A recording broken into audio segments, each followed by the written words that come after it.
আপনারা সবাই কেমন আছেন? জি স্যার, আছি ভালো স্যার। আপনি ভালো আছেন স্যার? আছি, আলহামদুলিল্লাহ ভালো আছি। আজকে তো আমি আগেও 2টা ক্লাস করাইছি, তো ওগুলাতে একটা একটা করে ক্লাস ছিল, তো এই জন্য এত ডিটেল যেতে পারি নাই। আজকেরটা এত ডিটেল না, আজকেরটা আমরা যেটা করব মোটামুটি একটা ওয়ার্ম আপ ক্লাসের মতো, অর্থাৎ 4টা ক্লাস যেহেতু আছে, বা 4টা ক্লাসে যতখানি শিখতে পারি সেগুলোর ইন্ট্রোডাক্টরি একটা ক্লাসের মতো তো আমি তাহলে শুরু করি। প্রথমে আমরা এই যে বাংলাদেশ অনলাইন এন্টারপ্রেনার অ্যাসোসিয়েশনের পক্ষ থেকে আপনাদের সবাইকে স্বাগত জানাচ্ছি আজকের এই আমাদের অনলাইন এন্টারপ্রেনারদের সাইবার সিকিউরিটি সম্পর্কে যে আমরা করব, শেখার চেষ্টা করব সেই সেশনে। আজকের এই সেশনটার টপিকস হচ্ছে cyber security for online entrepreneurs. তো সাইবার সিকিউরিটিটা কি, প্রথমে আমরা এটা একটু দেখে নেই। এটা বলতেছে যে involve protecting computer system. Computer system বলতে আমরা সাধারণত একটা কম্পিউটারের যে পুরা চালানোর জন্য যে সিস্টেমটা আছে, সাপোজ এখানে যদি একটা ডেস্কটপ কম্পিউটার হয় তাহলে সেটা থাকে, একটা সিপিইউ থাকে, মনিটর থাকে, আর মাউস বা কিবোর্ড থাকে, এইসব মিলে একটা কম্পিউটার সিস্টেম থাকে।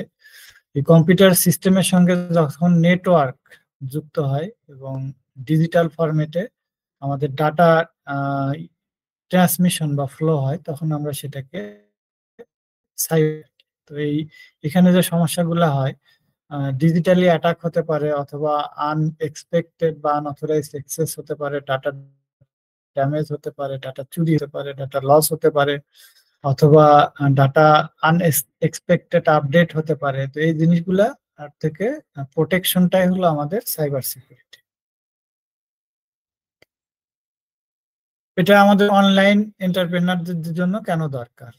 তা অনলাইন এন্টারপ্রেনারদের আমাদের আসলে মার্কেটে ডিজিটাল প্রেজেন্স থাকতে হয়, অর্থাৎ তারা অনলাইনে যখন কাজ করে ডিজিটালি তাদের একটা প্রেজেন্স থাকতে হয়। অর্থাৎ আপনারা একটা ওয়েবসাইট ইউজ করে, অথবা ফেসবুক ইউজ করে, অথবা ইমেল ইউজ করে মার্কেটিং করে থাকেন। তো সেই ক্ষেত্রে আপনাদের ডাটাগুলোর প্রোটেকশনের জন্য, ডাটার ইন্টিগ্রিটি মেনটেনের জন্য, এবং বিজনেস অপারেশনটা স্মুথলি চলার জন্য, আর যাতে আপনাদের এই বিজনেসটা কন্টিনিউটি থাকে, অর্থাৎ কোনো ডিসরাপশন না হয়, সেগুলো মেনটেন করার জন্য আমাদের এই সাইবার সিকিউরিটিটা খুব ইম্পর্টেন্ট।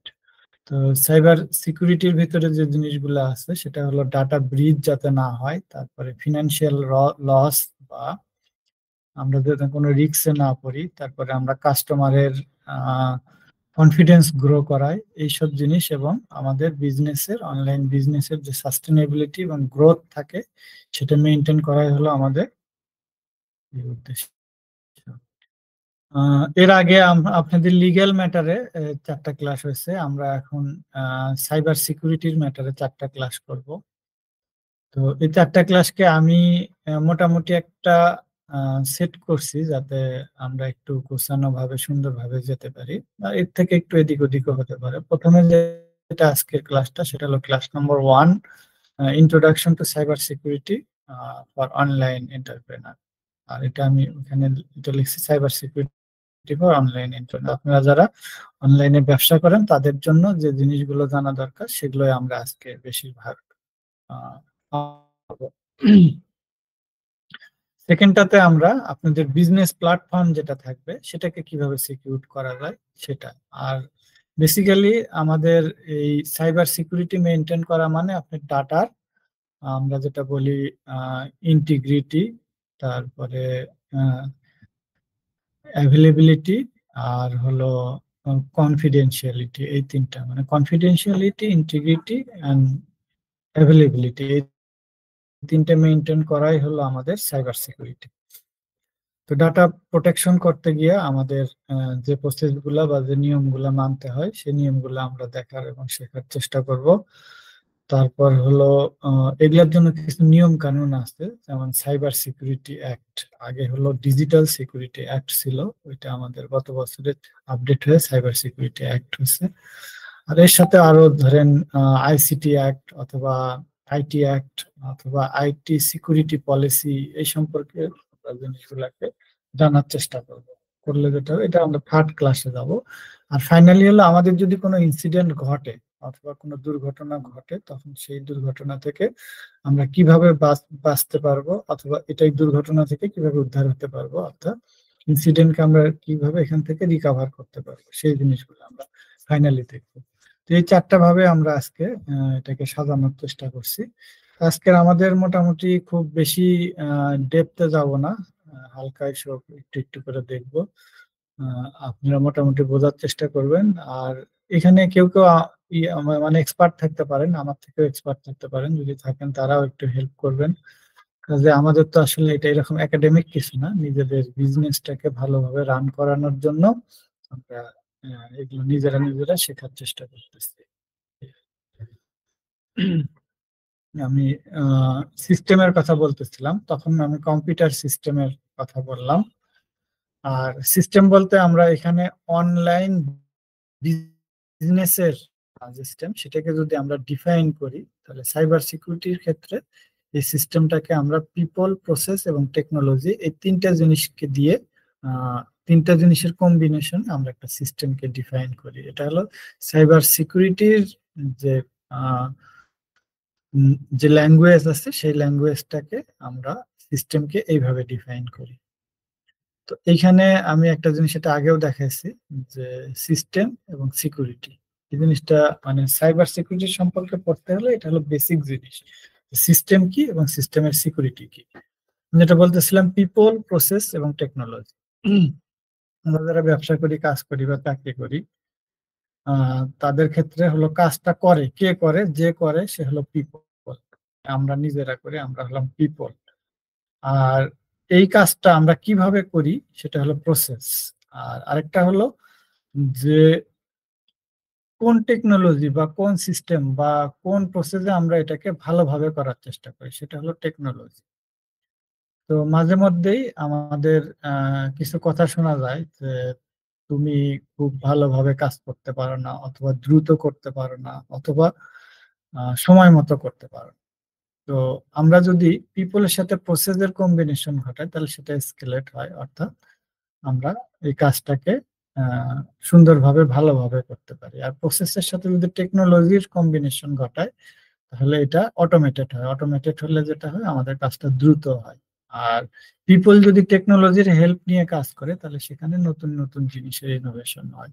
আর তিনটার কম্বিনেশনে কাজ করলে আমরা একটা সিস্টেমকে, অর্থাৎ একটা প্রসেসকে, অর্থাৎ একটা থিঙ্কিংকে, আমাদের একটা স্বপ্নকে আমরা বাস্তবায়ন, বা এখানে আমরা উইন বলতেছি, যে আমরা এগুলা যে আমি যে কোনো একটা সম্পর্কে, যে কোনো কিছু সম্পর্কে, একটা বিজনেস সম্পর্কে বা একটা ব্যক্তি সম্পর্কে হোক, একটা অর্গানাইজেশন সম্পর্কে হোক, তার সম্পর্কে যত তথ্য আছে সেগুলোকে আমরা ডাটা বলি।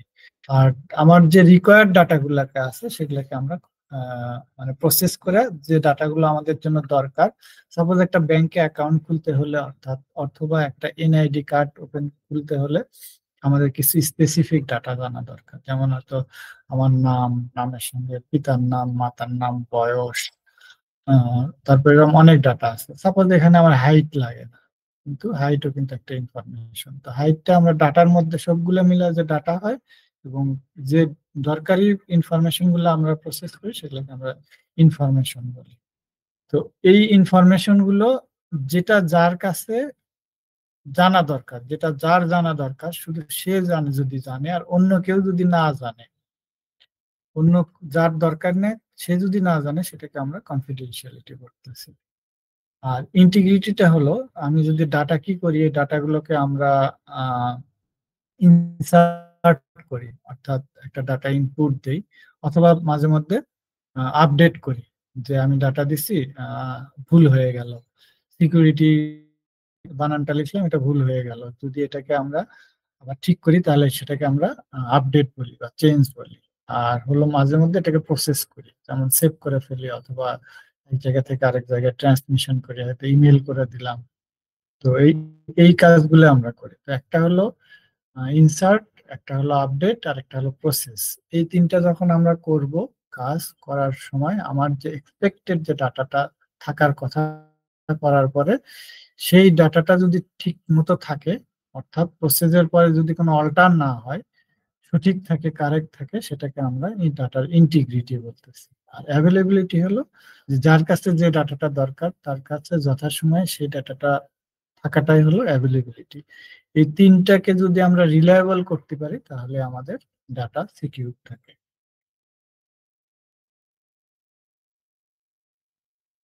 সিকিউরিটির কিছু জেনারেল প্র্যাকটিস আছে, মানে জেনারেলি আমরা কি কিভাবে সিকিউরিটি মেনটেন করি।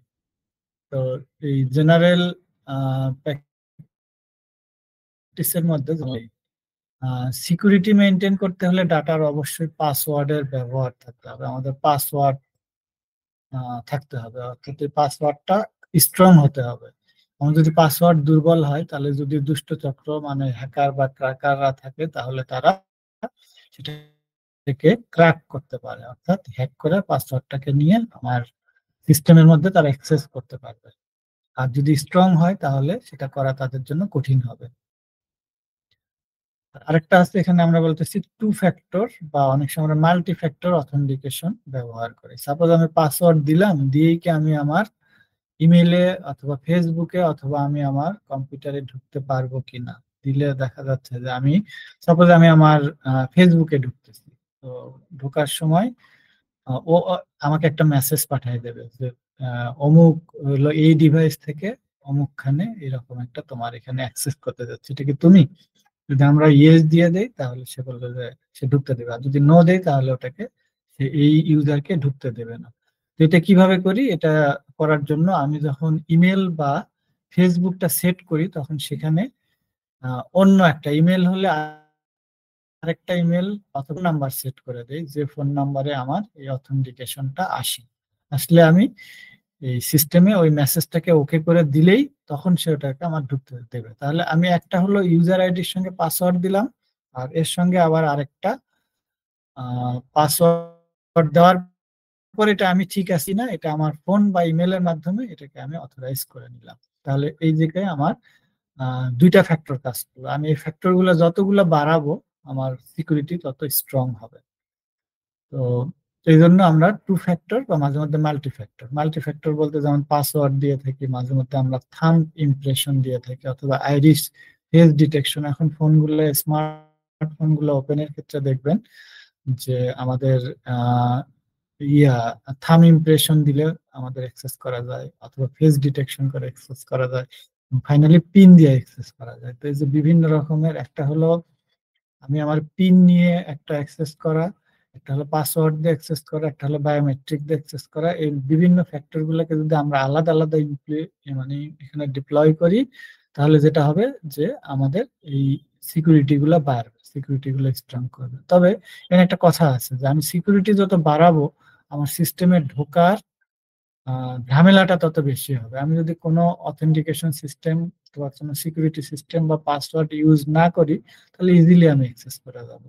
আর আরেকটা হলো যে অ্যাক্সেস করার পরে অনেক সময় আমরা কি করি যে ওটাকে লগ ইন করে রাখি। তো লগ ইন করে রাখলে যেটা হবে যে আমি যখন সাপোজ আমি বেশিরভাগ ক্ষেত্রে এখন আমরা মোবাইল সেট ইউজ করি, এছাড়া আমরা ট্যাব বা ল্যাপটপ বা কম্পিউটার এগুলো বিক্রি। তো মোবাইলটার ক্ষেত্রে যদি ধরি যে আমি অ্যাক্সেস করার পরে খামাখা আবার পরবর্তীতে মোবাইল অ্যাক্সেস করার পরে ফেসবুকে কেন অ্যাক্সেস করবো, এটা না করে আমি এর ভিতরে অ্যাক্সেস থাকি। তো কোনো কারণে যদি আপনার মোবাইল সেট কম্প্রোমাইজ হয়ে যায় সেক্ষেত্রে সেই হ্যাকার আপনার ফেসবুকটা বা ইমেলটাও পেয়ে যাবে যদি ওপেন থাকে। কিন্তু যদি ওইটা থেকে আপনি লগ আউট করে যান ব্যবহারের পরে তাহলে ওইটা থাকবে না, ওই মানে আপনার মোবাইল কম্প্রোমাইজ হলেও অথবা মোবাইল চুরি হয়ে আরেকজনের কাছে গেলেও সে আপনার ইমেলে বা ফেসবুকে ঢুকতে পারবে না।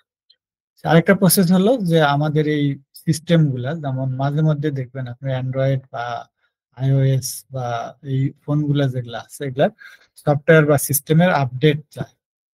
আপডেটটা এই জন্য চায় যে সাধারণত একটা সফটওয়্যার কি করে, সাপোজ অ্যান্ড্রয়েড একটা সফটওয়্যার বা অপারেটিং সিস্টেম সেটা তৈরি করে আমাদেরকে এটা ইউজ করার জন্য দিয়ে থাকে, কিন্তু ইউজ করতে গিয়ে ম্যান মেড সিস্টেম যেগুলো আছে সেগুলোতে আমরা একেবারে পারফেক্ট করতে পারি না। পারফেক্ট যেহেতু করতে পারি না, ওর মধ্যে কোনো ঝামেলা থাকে, ইউজের কমফোর্টেবিলিটিটা থাকে না, অথবা কোনো সিকিউরিটি প্রবলেম থাকে, অথবা হ্যাকার একটা ম্যালওয়্যার তৈরি করলো, তৈরি করে এর মধ্যে ইনজেক্ট করলো। তো এগুলোকে আপডেট করার জন্য যারা এই সফটওয়্যারের ম্যানুফ্যাকচারার বা সফটওয়্যার যারা তৈরি করে তারা এর আপডেট করে এইগুলোকে প্যাচ হিসাবে আপডেট দিয়ে দেয়। সাপোজ আমি যদি আইওএস ইউজ করি, তাহলে আইওএস এর দেখা যাচ্ছে যে একসময় ভার্সন 1, ভার্সন 2 এরকম করে করে ভার্সন 17 বা 16 চলে আসছে। দেখা যাচ্ছে ভার্সন 15 বা 16 এটা যেটা ছিল ভার্সন 17 সঙ্গে কি করবে, এর সঙ্গে এআই বা আর্টিফিশিয়াল ইন্টেলিজেন্স যোগ করে দেবে। সেক্ষেত্রে আমাদের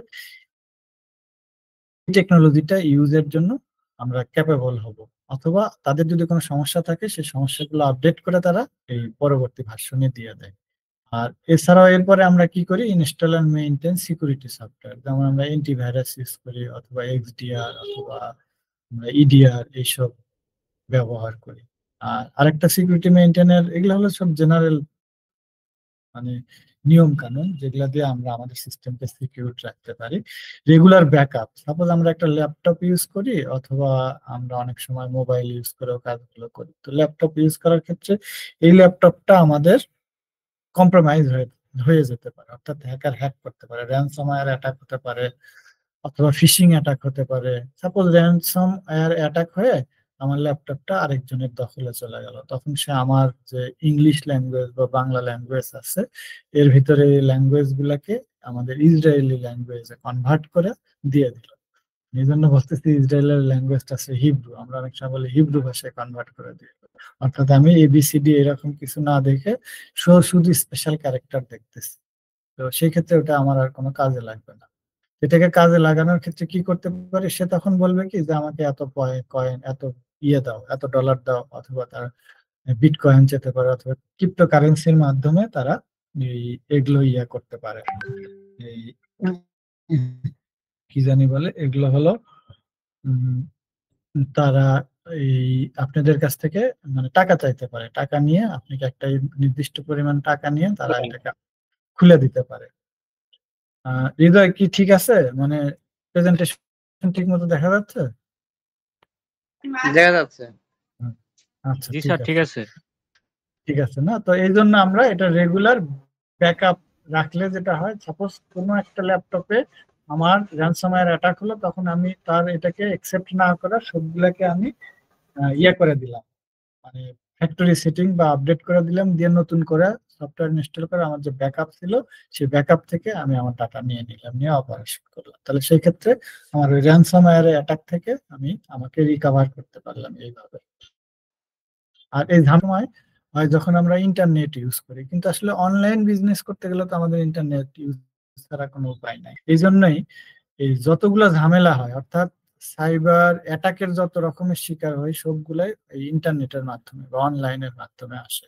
এই জন্যই আমার এই ইন্টারনেট কানেকশন বা ইন্টারনেট ইউজের সময় সবচেয়ে সতর্কতা বা কিছু নিয়ম কানুন মেনে চলতে হয়। তো সেগুলোই আমরা আজকে দেখার চেষ্টা করব কোথায় কিভাবে। তার মধ্যে এই 6টা আমার ছিল যে কোনো ক্ষেত্রে জেনারেল নিয়ম কানুন, সেটা হতে পারে আমার ল্যাপটপ ইউজের ক্ষেত্রে, অর্থাৎ ইলেকট্রনিক্স ডিভাইস যেগুলোর কথা বলতেছি, এর মধ্যে মোবাইল ফোন হতে পারে, আমার ট্যাব হতে পারে, আমার ল্যাপটপ হতে পারে, আমার ডেস্কটপ হতে পারে, এগুলা ইউজের ক্ষেত্রে। এছাড়া এরপরে আমরা কি ইউজ করি, ইমেল ইউজ করি, আমরা সোশ্যাল মিডিয়া ইউজ করি, আমরা ওয়েবসাইট ইউজ করি, এগুলা সবগুলোর ক্ষেত্রে এই প্রত্যেকটা নিয়মই আমার কার্যকর। এখন পাসওয়ার্ডের কথা যেটা আমরা বলতেছিলাম যে স্ট্রং পাসওয়ার্ড, পাসওয়ার্ড স্ট্রং করতে হলে কিভাবে সেটা স্ট্রং করতে হয়। পাসওয়ার্ড যখন আমরা লিখি, সাপোজ আমি 1 2 3 4 5 6 7 8 9 দিয়ে দিলাম, 9টা ক্যারেক্টার বা 10টা ক্যারেক্টার 0 পর্যন্ত দিয়ে দিলাম, তাহলে এটা কি হলো, এটা ওই ক্র্যাকার বা হ্যাকারের পক্ষে এটাকে গেস করা বা এটাকে ব্রেক করা খুবই ইজি। তাহলে ইজি নয় কোনটা, আমি যদি এটাকে কমপ্লেক্স করতে চাই তাহলে আমাদের যে লেটার গুলো আছে, সাপোজ ABC, তাহলে ABC কি আছে, আমরা একটা বড় হাতের ABC লিখি, একটা ছোট হাতের ABC, অর্থাৎ ক্যাপিটাল লেটার স্মল লেটার। আমি যদি দুটাকে ইউজ করি তাহলে কমপ্লেক্সিটি একটা বাড়লো। তার সঙ্গে আমরা কি ইউজ করতে পারি, একটা ডিজিট ইউজ করতে পারি, অর্থাৎ 1 থেকে 9 পর্যন্ত এগুলা। তাছাড়া আবার আর কি আছে, স্পেশাল ক্যারেক্টার, যেমন @, হ্যাশ, $, পার্সেন্টেজ সাইন, এরকম বিভিন্ন রকমের sign. Same password across multiple account. Suppose আমার ইয়ে আছে, এই ইমেল আছে, তো ইমেল আমরা কি ইউজ করি? জেনারেলি যারা অ্যান্ড্রয়েড ফোন ইউজ করে তাদেরকে তো জিমেল ইউজ করতেই হয়। কিন্তু জিমেলটার আগে কিন্তু আমাদের হটমেল বা তারও আগে ইয়াহু মেল ছিল। তো আমি ইয়াহু মেল ইউজ করি মাইক্রোসফটের, আর গুগলের হলো জিমেল। যেটা ইউজ করি না কেন, সবগুলোতে যদি একই পাসওয়ার্ড দেয় তাহলে একটা কম্প্রোমাইজ হলে আরেকটা হওয়ার সম্ভাবনা থাকে। এটা শুধু ইমেল না, ইমেল ছাড়া আমার সোশ্যাল মিডিয়া হোক, বা সাপোজ এখন আমরা হোয়াটসঅ্যাপ বা এই ধরনের যে মিডিয়া গুলো ইউজ করি, অর্থাৎ আরো আছে এই যে এটাকে কি বলে, ইনস্টাগ্রাম, লিঙ্কডইন, এগুলো যখন সোশ্যাল মিডিয়া ইউজ করি, তো তখন সবগুলোতে যদি আমরা একই পাসওয়ার্ড দেই তাহলে একটা কম্প্রোমাইজ হলে আমাদের প্রত্যেকটাই কম্প্রোমাইজ হওয়ার পসিবিলিটি থাকে। এই জন্য যদি আলাদা আলাদা রাখি তাহলে এটার একটা ঝামেলা আছে, মানে আলাদা আলাদা পাসওয়ার্ড মনে রাখার একটা ব্যবহার আছে, সেটা জটিলতা। এই জন্যই মানে সিকিউরিটিটা আমি যত বাড়াবো আমার কাজের কমপ্লেক্সিটি বা জটিলতা তত বাড়তে থাকবে। তো এই দুটার মধ্যে আমরা ট্রেড অফ করে আমাদের সাধ্যের মধ্যে আমরা করার চেষ্টা করব। এটা গেল। আর এই কমপ্লেক্সিটি গুলো অ্যারাইজ করার জন্য আমরা যেমন পাসওয়ার্ড ম্যানেজার মানে কিছু সফটওয়্যার পাওয়া যায়, যেমন আই পাসওয়ার্ড বা এই ধরনের বিভিন্ন ধরনের সফটওয়্যার আপনার গুগলে সার্চ দিলে দেখবেন। তো পাসওয়ার্ড ম্যানেজার ইউজ করতে পারি। পাসওয়ার্ড ম্যানেজার গুলো ইউজ করলে যেটা হয়, তারা auto password, complex password generate করে, স্টোর করে এবং এটাকে রিইউজ করে, এবং আপনাদের যখন দরকার হবে তখন আপনাদেরকে এটা প্রোভাইড করে। তো সেই ক্ষেত্রে লাইফটা ইজি হয়ে যায়। বাট এটা যদি আবার কম্প্রোমাইজ হয় তাহলে সেটা আবার একটা ঝামেলা আছে। তো সেই ক্ষেত্রে ইজি করার জন্য এটা আমরা ইউজ করতে পারি, বাট সেটার জন্য আবার আলাদা একটা মাস্টার পাসওয়ার্ড দিয়ে ওটাকে প্রোটেক্টেড করতে হবে। তারপরে এটা বলতেছিলাম টু ফ্যাক্টর অথেন্টিকেশন। এটা মোটামুটি যতটুকু বলছি আমার মনে হয় ইনিশিয়ালি চলবে। টু ফ্যাক্টর বা মাল্টি ফ্যাক্টর অথেন্টিকেশনের কথা বলছিলাম। তারপরে keep software update, regularly update your operating system, apps and antivirus software to protect against vulnerability. Operating সিস্টেমের কথা যেটা বললাম, যেমন আমরা উইন্ডোজ অপারেটিং সিস্টেম ব্যবহার করি কম্পিউটারের ক্ষেত্রে, মোবাইলের ক্ষেত্রে আমরা অ্যান্ড্রয়েড বা আইওএস, অথবা আমরা ম্যাকের ক্ষেত্রে ম্যাক অপারেটিং সিস্টেম ইউজ করি। তো এগুলো আমাদের রেগুলারলি আপডেট করে রাখলে হয় যেটা, যে হ্যাকার বা ক্র্যাকারদের যে ম্যালওয়্যার গুলা, এগুলো থেকে আমরা মানে প্রোটেকশন পেতে পারি। এছাড়া অনেক সময় আমরা অ্যান্টিভাইরাস ইউজ করি, অথবা যেটা বলতেছিলাম যে এক্সটেন্ডেড রেসপন্স এন্ড প্রোটেকশন বা এক্সডিআর বা ইডিআর, এগুলো ইউজ।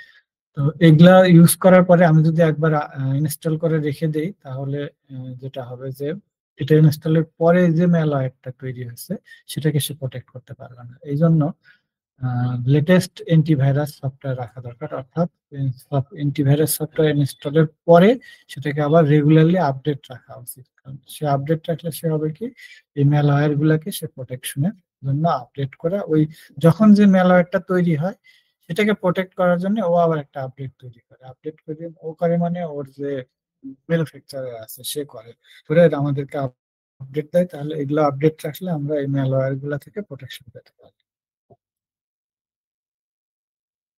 এরপরে এই যে ইনস্টল অ্যান্ড মেইনটেইন সিকিউরিটি সফটওয়্যারের কথা বলতেছিলাম, সেগুলো যেমন সিকিউরিটি সফটওয়্যারের মধ্যে এই যে অ্যান্টিভাইরাস, অ্যান্টি ম্যালওয়্যার, তারপরে স্পাইওয়্যার, তারপরে আমি যেটা বললাম যে এক্সডিআর বা ইডিআর আর ব্যাকআপের কথা বলছি, এগুলো মোটামুটি যে আসলে প্রথম স্লাইডটাই আলোচনা করা হয়ে গেছে। সিকিউর ইন্টারনেট কানেকশন, এই যে এখানে যে জিনিসটা বলতে ভুলে গেছিলাম সেটা হলো যে অটো ওয়াইফাই মোড অন যদি আমরা রাখি, সাপোজ আমরা এয়ারপোর্টে গেছি বা কোনো অথবা মেট্রো রেল স্টেশন এগুলোতে গেছি, তো ওইসব জায়গায় বিভিন্ন অপারেটররা বা বিভিন্ন বিজনেস প্রতিষ্ঠান ফ্রি ওয়াইফাই দিয়ে রাখে। আমরা যদি এই ফ্রি ওয়াইফাই গুলো ইউজ করি তাহলে সেই ক্ষেত্রে আমাদের ডাটা কম্প্রোমাইজ হওয়ার পসিবিলিটি থাকে।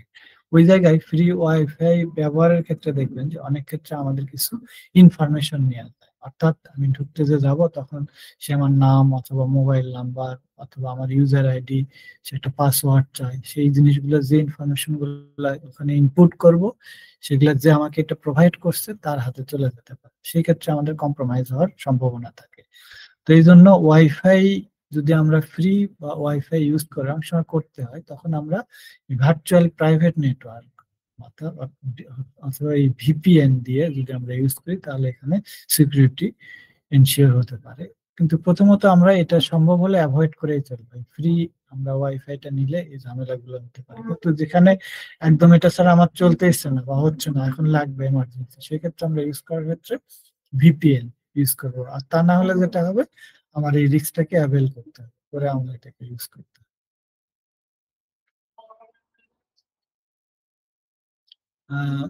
আজকে যেহেতু ইন্ট্রোডাক্টরি টাইপের, আমি এই যে বিভিন্ন প্রসেসের যে সিকিউরিটি গুলো, যেমন মোবাইল ফোন বা ট্যাবলেটের সিকিউরিটি আমরা কিভাবে মেনটেন করি, তারপরে ইমেলের সিকিউরিটি কিভাবে মেনটেন করতে পারবো, তারপরে ফেসবুকের সিকিউরিটি কিভাবে মেনটেন করতে পারবো, এই জিনিসগুলা আমরা আজকে দেখার চেষ্টা করব। আচ্ছা, প্রথমে তাহলে মোবাইল ফোন বা ট্যাবলেট এগুলোর ক্ষেত্রে যে নিয়মগুলো মানতে হয় সেটা হলো lock your device, use pin, password অথবা বায়োমেট্রিক অথেন্টিকেশন। এগুলো হলো এই যে আমি যেটা বলতেছিলাম যে টু ফ্যাক্টর বা মাল্টি ফ্যাক্টর অথেন্টিকেশন। যদি মাল্টি ফ্যাক্টর চিন্তা করি তাহলে এখানে পিন একটা, পাসওয়ার্ড একটা, বায়োমেট্রিক অথেন্টিকেশন। বায়োমেট্রিক এর ভিতরে কি কি আছে? Fingerprint, face recognition, iris recognition, এই জিনিসগুলো আছে। এখন পিন আর পাসওয়ার্ড অনেকের ক্ষেত্রে প্রশ্ন আসতে পারে যে দুটো আবার কি জিনিস, আলাদা নাকি একই? অনেক সময় এক হতে পারে। আমি যদি পিন সাধারণত ছোট হয় অথবা যেমন ফোনে ঢোকার জন্য ব্যবহার করতে হয়, পাসওয়ার্ড একটু কমপ্লেক্স হয়, বড় হয়, কিছু পার্থক্য আছে, মানে একেবারেই যে এক তা না, কিছুটা পার্থক্য আছে। তো আমি যদি আমার মোবাইল ফোন বা ট্যাবলেট সেটিং এর সময় এই পাসওয়ার্ড বা পিন বা বায়োমেট্রিক অথেন্টিকেশন সিস্টেম অ্যাভেল করে না রাখি, তাহলে যে কেউ আমার মোবাইলে যে কোনো সময় ঢুকে যেতে পারে। তো সেই ক্ষেত্রে আমার এটা সিকিউরিটি থাকলো না। এগুলো যদি দিয়ে রাখি তাহলে আমরা এখান থেকে মোবাইলের ফোনের বা ট্যাবলেটের আমরা সিকিউরিটি পাবো। App permission, review and limit app permission to only what is necessary for the apps function. অর্থাৎ আমরা যে অ্যাপস গুলো ইউজ করি, সাপোজ আপনি একটা ফোন সেট কিনলেন, কেনার পরে এটা সেটিং সিস্টেম চালাবেন, সাপোজ বা iOS যাই হোক, অন্য কিছু হতে পারে। তো চালু করলেন, চালু করার পরে আহ, আপনি সাপোজ এখানে জিমেল চালু করবেন বা মেল চালু করবেন। তো কি করতে হবে? আপনি ডাইরেক্ট গুগল থেকে জিমেল চালু চালু করতে পারেন, অথবা অ্যাপ স্টোর বা প্লে স্টোর থেকে আপনি এই অ্যাপ গুলোকে নামায় নিতে পারেন। নিলে স্ক্রিনে আইকন থাকবে, সেই আইকন দিয়ে আপনারা ঢুকে দাঁড়ান। তো এই অ্যাপগুলো ডাউনলোড করার ক্ষেত্রে দেখবেন আপনারা এইগুলা করার জন্য অথেন্টিকেটেড যে অ্যাপগুলো আছে সেগুলো করবেন। অথেন্টিকেটেড বলতে আমি যেটা বোঝাচ্ছি যে গুগল থেকে করবেন না, মানে গুগল বলতে এই সার্চ দিয়ে ব্রাউজার থেকে করবেন না, না করে অ্যাপ স্টোর অথবা প্লে স্টোর থেকে করবেন। করলেই যে একেবারে অথেন্টিকেটেড হবে তাও না, অনেক সময় এখানে ফেক অ্যাপস থাকতে পারে। বাট তারা যখন এই প্লে স্টোর বা এই অ্যাপ স্টোরে যখন এগুলোকে দেয় তখন এগুলো তারা রিভিউ করে বা এগুলো তারা মেনটেন করার চেষ্টা করে, এই জন্য এগুলো বেটার। মানে ব্রাউজার থেকে ডাউনলোড করে নামানোর চেয়ে অ্যাপ স্টোর বা প্লে স্টোর থেকে নামানো ভালো। নামায় তারপর সেটাকে ইনস্টল করা। সাপোজ আপনি ফেসবুক ডাউনলোড করে ইনস্টল করলেন এটার ক্ষেত্রে, আর যখন ইনস্টল করবেন তখন এগুলো আবার বিভিন্ন রকমের পায়। সাপোজ আপনি ফেসবুক ইনস্টল করলেন, তাহলে ফেসবুকে কাউকে আপনি ফ্রেন্ড রিকোয়েস্ট পাঠাচ্ছেন, আপনি কাউকে পাঠাতে পারেন, তাকে পাঠাতে পারবেন। যদি এমন একজন হয় যে সে তার ফেসবুক সেটিং এ দিছে যে কেউই তাকে ফ্রেন্ড রিকোয়েস্ট পাঠাতে পারবে না, তাহলে তাকে কেউ পারবে না। আবার কেউ থাকতে পারে যে আমার ফ্রেন্ডের যদি ফ্রেন্ড হয় তাহলে সে পারবে, না হলে পারবে না। আর যদি আমার কোনো ফ্রেন্ডের ফ্রেন্ড না হয় তাহলে সে পারবে না। আর যদি এমন হয় যে না, যেই ফেসবুকে আছে সেই করতে পারবে, তাহলে সবাই আপনাকে রিকোয়েস্ট পাঠাতে পারবে। তো এই রকম পারমিশন গুলো লিমিট করতে পারেন যে আপনি কি সবাইকে দেবেন, নাকি আপনি আপনার ফ্রেন্ডের ফ্রেন্ডদেরকে দেবেন, নাকি আপনি কাউকেই দেবেন। এই ধরনের জিনিসগুলোকে আমরা এরকম পারমিশন বলতেছি। মানে আমি একটা এক্সাম্পল দিয়ে বললাম, বাট এটা আরো অনেক সেটিং আছে, তো সেই সেটিং গুলোর ক্ষেত্রে প্রত্যেকটা দেখে দেখে একটু চিন্তা করে আমরা এই পারমিশন গুলো যদি দেই, তাহলে আমরা সিকিউর থাকবো। এই জন্য বলতেছি যে সিকিউরিটিটা আসলে মানে একটা ডেফিনিট একটা কাজ না, যে আমি এই কাজটা করে ফেললাম আর সিকিউরিটি এনশিওর করলাম। সিকিউরিটির মানে সাইবার সিকিউরিটির বিষয়টা হলো যে এটা হলো একটা জার্নি, কোন একটা খান থেকে স্টার্ট করতে হয়, এবং আমি যতদিন রান করব ততদিন এই সিকিউরিটি সিস্টেমটা মেনটেন করতে হবে। কিভাবে মেনটেন করব, এটা মেনটেন করার জন্য প্রথমে আমার মাইন্ডসেট এবং ধৈর্য দরকার। যে আমি আমার ফোনের, আমি আমার ফেসবুকের অথবা আমি আমার ওয়েবসাইটের সিকিউরিটি মেনটেন করব, এটা প্রথমে আমার মাইন্ডসেট দরকার। মাইন্ডসেট করার পরে আমি যখন এই কাজগুলা করব, কাজগুলা করার সময় দেখে এবং একটু চিন্তা করা, মানে খুব বেশি ফটো দিতে হবে না, একটু যদি আমি কোনো চিন্তা না করে একদম কেটকেট করে দিয়ে দিলাম, তাহলে কি হবে, তাহলে সেই ক্ষেত্রে আমার ধরা পড়ার সম্ভাবনা আছে অবশ্যই। তো এই জন্য এই সিকিউরিটির জন্য মাইন্ডসেট এবং ধৈর্য সহকারে কাজগুলো করতে হয়। আচ্ছা, আমি এই যে 3 নাম্বারটা আসলে আগেই বলে ফেলছি, download app from trusted sources. এখানে দেখেন গুগল প্লে স্টোর বা অ্যাপেল অ্যাপ স্টোর এগুলোর কথা বলা আছে। Only install app from official app store. তাহলে কি হয়, সেটাতে আমাদের সিকিউরিটি যে একদম অ্যাবসলিউটলি ইনশিওর হবে এটা কখনোই না। আমরা মোর সিকিউরড হলাম, মানে মোর সিকিউরড হলাম মানে তাদেরকে আমার সিস্টেমে ঢোকার জন্য ডিফিকাল্টিসটা বাড়ায় দিলাম, যে সহজেই চোর এসে যাতে আমার বাসায় ঢুকতে না পারে, ডাকাত এসে যাতে ঢুকতে না পারে। এর জন্য আমি যতগুলা বেশি অবস্ট্রাগল তৈরি করব, আমার তার পক্ষে এসে ঢোকাটা তত বেশি কঠিন হয়ে যাবে।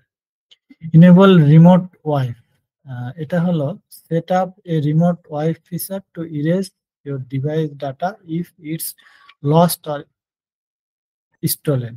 অনেক সময় হয় যে মোবাইলটা চুরি হয়ে গেল, পকেটে করে আমি মেট্রো রেলে করে অথবা কোনো পাবলিক ট্রান্সপোর্টে করে আহ, আমি আমার ডেস্টিনেশনে যাচ্ছি।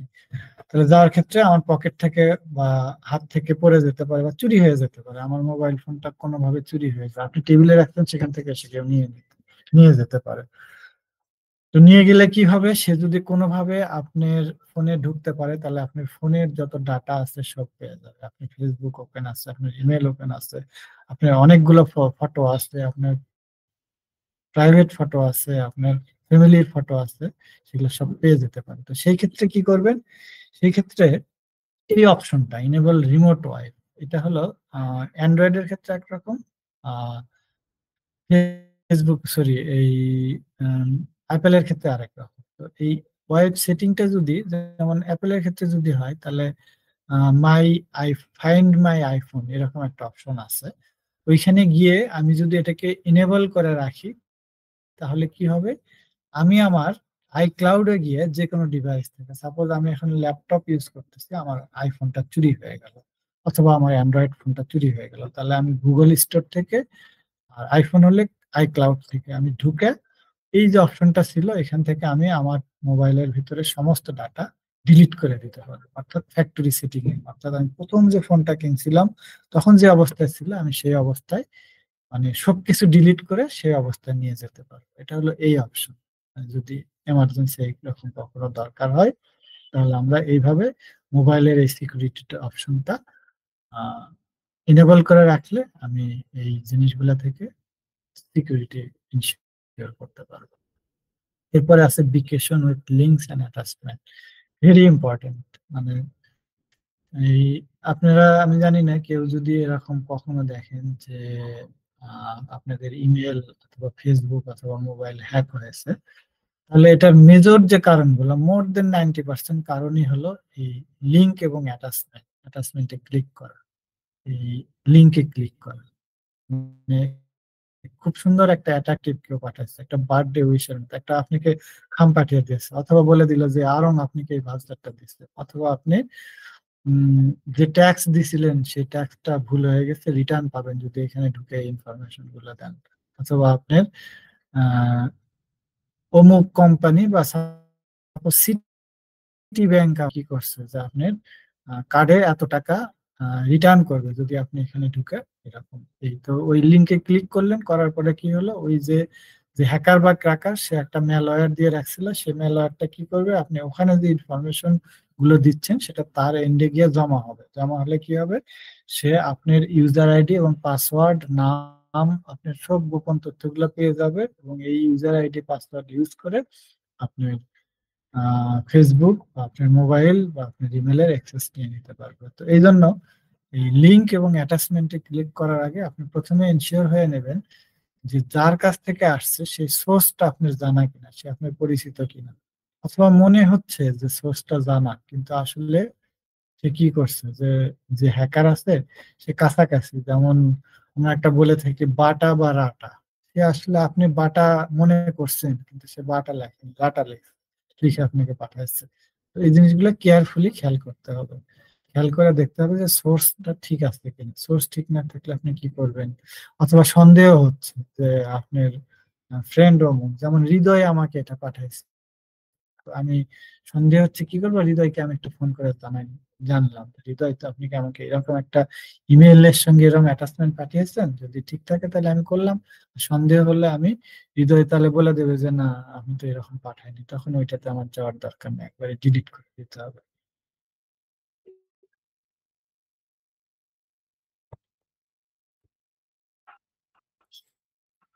তাহলে আমি এটা পর্যন্ত যেটা বললাম মোবাইল ফোন, সেগুলো এখন দেখেন, এটা হলো অপারেটিং সিস্টেম। অপারেটিং সিস্টেমের মধ্যে আমরা আমরা বেশিরভাগ ক্ষেত্রেই উইন্ডোজ অপারেটিং সিস্টেম ব্যবহার করি। এই উইন্ডোজ অপারেটিং সিস্টেমের ভিতরে কি থাকে, আমার এই যে উইন্ডোজ ডিফেন্ডার, একটা real time protection regular scanner থাকে। এটা বেসিক্যালি অ্যান্টিভাইরাসের মতো একটা ডিফেন্ডার, ডিফেন্ড করে আপনার ম্যালওয়্যার থেকে বা ভাইরাস থেকে বা মানে ফিশিং যেসব থাকে, ম্যালওয়্যার থাকে সেই সব থেকে।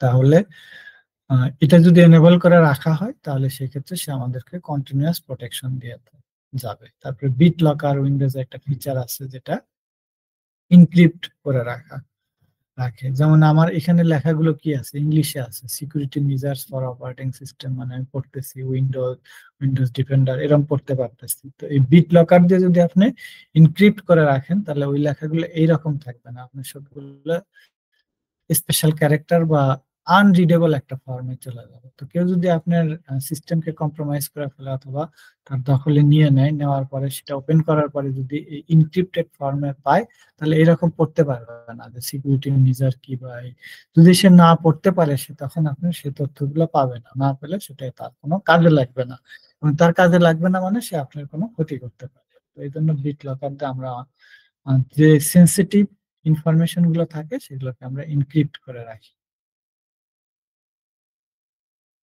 এই উপরের এই দুটো ছিল হলো আমার উইন্ডোজ অপারেটিং এর সিস্টেমের ক্ষেত্রে। এটা হলো ম্যাক, ম্যাকিনটশ বা এটা অ্যাপেলের যে ইগুলো আছে, অপারেটিং সিস্টেম আছে, তাদের যে ফিচার গুলো সেটাকে আমরা বলতেছি যে গেট কিপার। গেট কিপার মানে আসলে গেট ম্যানের মতো একটা টার্ম। কি করে, use gatekeeper to prevent the installation of potentially malicious software. Malicious software মানে যে ভাইরাস, তারপরে ট্রোজান, তারপরে এরকম বিভিন্ন ধরনের যে মানে মেল অ্যাক্টিভিটি করে, যে জিনিসগুলো আমাদের হ্যাম্পার করে বা প্রবলেম ক্রিয়েট করে, সেগুলোকে আমরা এই ম্যালিসিয়াস সফটওয়্যার বলতেছি। আর ফাইল ভল্ট হলো এটা, ওই যে ওইটাই যেমন আমি বিট লকার বললাম, এখানে হলো অ্যাপেল, এটাকে অ্যাপেলের যে ইয়াটা সলিউশনটা সেটা হলো ফাইল ভল্ট। এটা হলো এনক্রিপ্ট করা, ও আপনাকে গেট কিপার দিচ্ছে, যে এনক্রিপশন টেকনোলজি দিচ্ছে আপনাকে সিকিউর রাখার জন্য।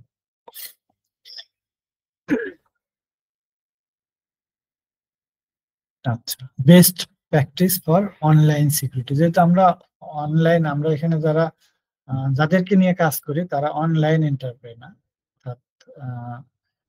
ডিজিটাল এন্টারপ্রেনার, তারা ম্যানুয়াল ব্যবসা করে না, তারা বেসিক্যালি স্মার্ট, মানে অন্য যারা ম্যানুয়াল বা মানধাত্তা আমলের যে বিজনেস গুলা করে সেইভাবে না করে স্মার্ট ওয়েতে বিজনেস করে, অর্থাৎ অনলাইন বিজনেস করে। তো তাদের জন্য অনলাইন সিকিউরিটি দরকার। তো এই অনলাইন সিকিউরিটি গুলাতে কি কি সিকিউরিটি আছে, একটা দেখেন email security, social media privacy, secure online transaction. আমরা অনেক সময় সোশ্যাল মিডিয়া ব্যবহার করে আমরা বিজনেস করি, অনেক সময় ইমেল করি, ইমেল ব্যবহার করি, তারপরে আমরা হলাম এটা কি ওয়েবসাইট ব্যবহার করি। তো এগুলাকে সিকিউর রাখার জন্য আমার যে নিয়ম কানুন গুলো মেনে চলা দরকার, যেমন ইমেল সিকিউরিটি সম্পর্কে সম্ভবত আরো আজ পরে ওগুলো আমরা দেখবো। Be wary of phishing email and verify the sender email address before clicking link downloading. হ্যাঁ, মানে এটা আমি অলরেডি যে আগের কোন জায়গাটায় জানি বলে আসলাম, এই যে হ্যাঁ এই যে এইখানটায় বলে আসছি, সেটা হলো ইমেল সিকিউরিটি। যে সেন্ডার ইমেল, ইমেল এবং ইমেল অ্যাটাচমেন্ট, এটা হলো সবচেয়ে আহ, সবচেয়ে বড় থ্রেট। আমার অ্যাটাচমেন্ট ক্লিক করা, ডাউনলোড করা, ইমেল অ্যাটাচমেন্ট। এবং এই যে এখানে দেখেন শেষের দিকে বলা আছে address, phishing email, verify sender's email address before clicking link and download attachment. লিঙ্কের উপরে ক্লিক করা এবং ডাউনলোড করার আগে ডেফিনেটলি এটা ইনশিওর হয়ে নিয়ে তারপরে করতে হবে, না হলে এখানে আমার ম্যালওয়্যার ঢুকে যাবে, আর ম্যালওয়্যার ঢুকে গেলে সর্বনাশ। Social media, adjust privacy setting in social media platform to limit the amount of personal information visible to others. Social media যেমন ইনস্টাগ্রাম বা ফেসবুক, বা আমরা এখন হোয়াটসঅ্যাপ ইউজ করি, ইউটিউব ইউজ করি, এগুলো ইউজ করি, অ্যাকাউন্ট খোলা যায়। তো যে কোনো একটা ধরে যদি আমি বলি, সাপোজ আমি ফেসবুক বহুল ব্যবহৃত, এখন বর্তমান জেনারেশনের বাচ্চারা ফেসবুকের থেকে ইনস্টাগ্রাম যদিও ব্যবহার করে বেশি, একটু যারা কম্পারেটিভলি বয়স্ক তারা ফেসবুক বেশি ইউজ করে। তো এটা ইউজ করার সময় সাপোজ যখন আমরা একটা ফেসবুক অ্যাকাউন্ট ইনস্টল করব, অর্থাৎ ওপেন করব, চালু করার সময় ওর ভিতরে একটা একটা স্টেপ বাই স্টেপ যাব এবং এর সেটিং গুলো আমি দেখে দেখে সুন্দর করে সেট করব। যদি এটা এইভাবে করি তাহলে আমার এই সোশ্যাল মিডিয়া প্ল্যাটফর্মের সিকিউরিটি গুলাকে আমি এনশিওর করতে পারি।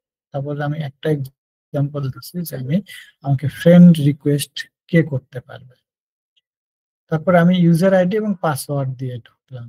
তো ঢোকার পরে যেটা হলো, আমি যদি টু ফ্যাক্টর বা মাল্টি ফ্যাক্টর অথেন্টিকেশন রাখি তাহলে কি করব, একটা ইমেল অথবা মোবাইল নাম্বার ওখানে দিয়ে দেব, এবং যে কোনো নতুন ডিভাইসে অ্যাক্সেসের ক্ষেত্রে আমার এখানে একটা মেসেজ দেবে যে এই ধরনের, মানে ও তো ডাইরেক্ট বলতে পারবে না যে কোন সেট বা কোন ফোন, সে বলে দেবে যে এটা হলো উইন্ডোজ, ল্যাপটপ, মোবাইল, অথবা মোবাইলের অ্যান্ড্রয়েডের এই ভার্সন, এই লোকেশন থেকে এখানে একজন অ্যাক্সেস করতেছে, এটা কি তুমি নাকি অন্য কেউ। যদি আপনি ইয়েস দিয়ে দেন তাহলে সে ওখানে আপনাকে অ্যাক্সেস করতে দেবে, আর নো দিয়ে দিলে এখন আপনি নিজেই হন বা অন্য যে কেউ হোক তাকে সেখানে ওখানে সে ঢুকতে দেবে না।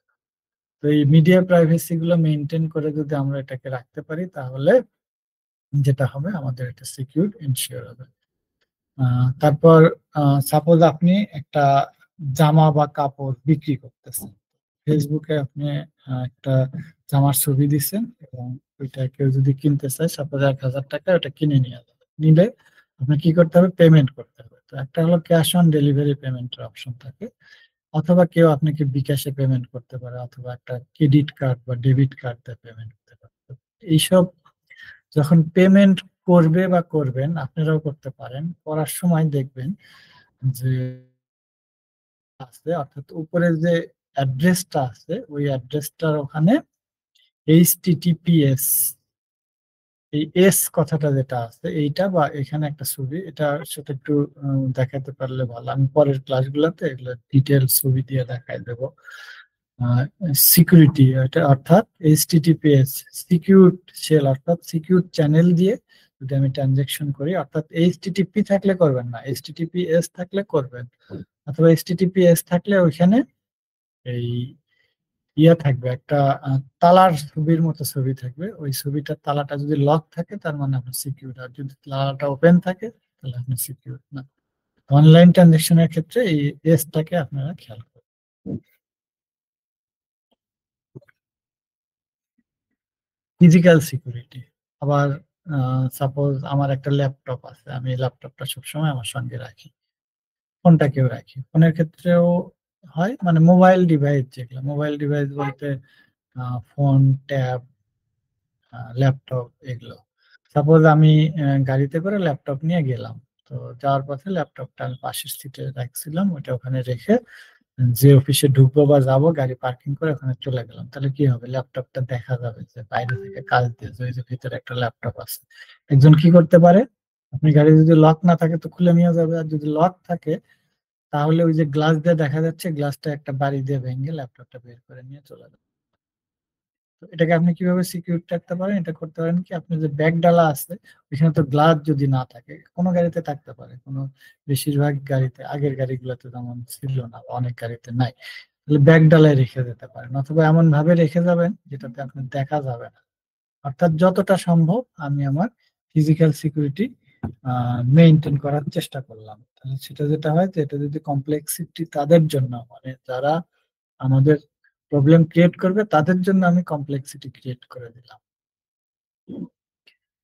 আহ, এখানে যে কি বলছে যে physical lock, use physical lock for laptop in a public place, মানে এটা তো পাবলিক, অন্য পাবলিক না থাকলে তো কোনো সমস্যাই নাই, যখন পাবলিক প্লেসে হবে তখন আমাদের এই সিকিউরিটি গুলা মেনটেন করতে হবে। সেকেন্ডটা বলতেছে keep devices safe, never leave your device unattended in public space. Public স্পেসে কোনো কাজ করতেছেন, কোনো এমার্জেন্সিতে ঠাস করে ওটা রেখে চলে গেলেন, এরকম যাতে না হয়। যাওয়ার সময় একটু সতর্কতা ভাবে কাউকে দিয়ে যাবেন, মানে অবশ্যই বিশ্বস্ত, অথবা এমন ভাবে রেখে যাবেন যেটা বললাম যে গাড়ির ব্যাগ ডালায় রেখে লক করে ধুয়ে চলে যাবেন, তাহলে এটা সেফ থাকবে। এটা হলো ফিজিক্যাল সিকিউরিটি। অনেক রকমের ফিজিক্যাল সিকিউরিটিরও অনেকগুলো ব্যাপার আছে, যেমন এটা আপনি আহ, যখন ট্রাভেল করতেছেন, ট্রাভেল আবার বিভিন্ন মিডিয়ায় হতে পারে, সাপোজ আপনি রোডে করতেছেন, বাসে করতেছেন, অথবা ট্রেনে করতেছেন, প্লেনে করতেছেন, অথবা জাহাজে, সামুদ্রিক জাহাজে করতেছেন, তো সেটাই করার সময় কি রকম সিকিউরিটি মেনটেন করবেন। হোটেলে থাকতেছেন আপনি গিয়ে, অথবা আত্মীয়ের বাসায় থাকতেছেন, তো প্রত্যেকটা ক্ষেত্রে আপনি যদি একটু চিন্তা করেন, তাহলে চিন্তা করে কিভাবে সিকিউর রাখা যাবে সেটা চিন্তা করে রেখে গেলে এটা একটু সিকিউরিটি এনশিওর হয়। আর যদি আমরা এই চিন্তাগুলো মাথায় না আসে ধুমধাম ফেলে রেখে চলে যাই, তাহলে সেই ক্ষেত্রে সমস্যা তৈরি হতে পারে। এগুলা যাতে না হয় সেই জন্যই আমার এই ফিজিক্যাল সিকিউরিটির কথাটা আসে।